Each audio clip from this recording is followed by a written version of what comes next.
you went through that. You're great. I'm going to watch your boring, unfunny Netflix show now. Him being exposed as kind of a fraud. I'll say this, someone else made this point, but boy, oh boy, is he breathing easy after the Russell Brand news hit this weekend. He's taking a big load off. It was like, oh, whew, dodge that New Yorker profile.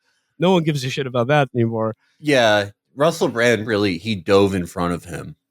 Yeah. The Russell Brand thing's been funny because it's a bunch of people who are like, come on, could you, before this article, could you imagine this guy raping anyone? This is clearly a hit piece.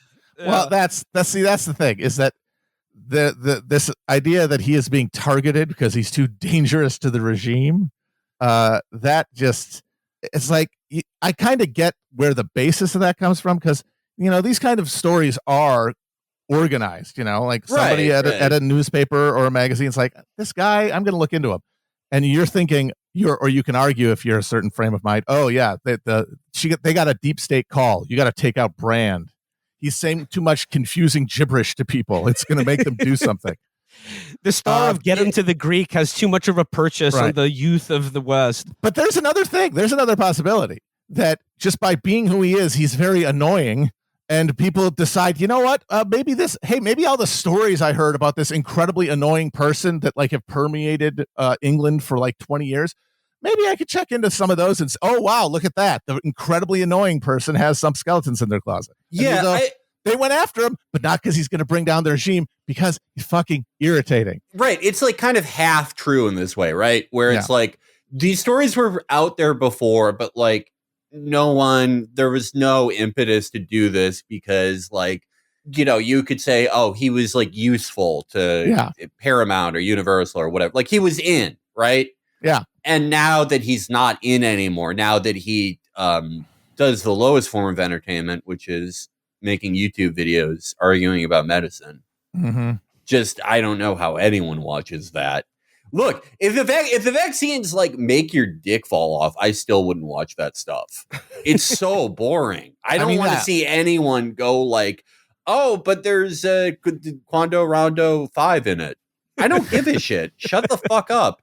But it's easier to do this story when he's not in movies anymore. Yeah. That aspect's certainly true, but it's just okay, do you think that they were lying when they planted the seeds of this story 20 years ago when Danny Minogue was this guy's a fucking creep in 2006? No, this has been an open secret for an incredibly long time. But it still takes a particular impetus to bring it into focus. And that's the thing, that process that is an inevitable part of any journalistic conveyor belt, that is completely compromised. There is no collective faith in that process anymore. Right. So there is no collective assimilation of any story anymore, because your pre-existing relationship to the subject of the story determines your analysis of the process that you found out about it. Right. And you're done. Yeah.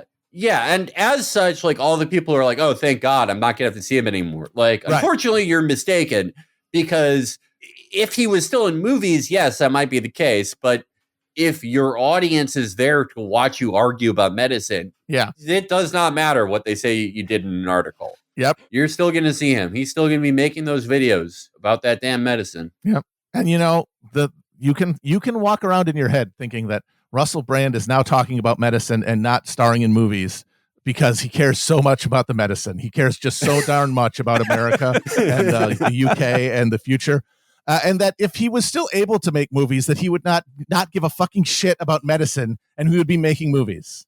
They actually think that he walked away from the films, walked away from actual stardom to tell the truth. Not, well, I can't be in movies anymore, but people will still watch me just ramble. And actually, you know what? I'm a principled truth teller against the evil medicines. Which is more likely? Which fits your understanding of human nature better? Are you going to believe in fairies now?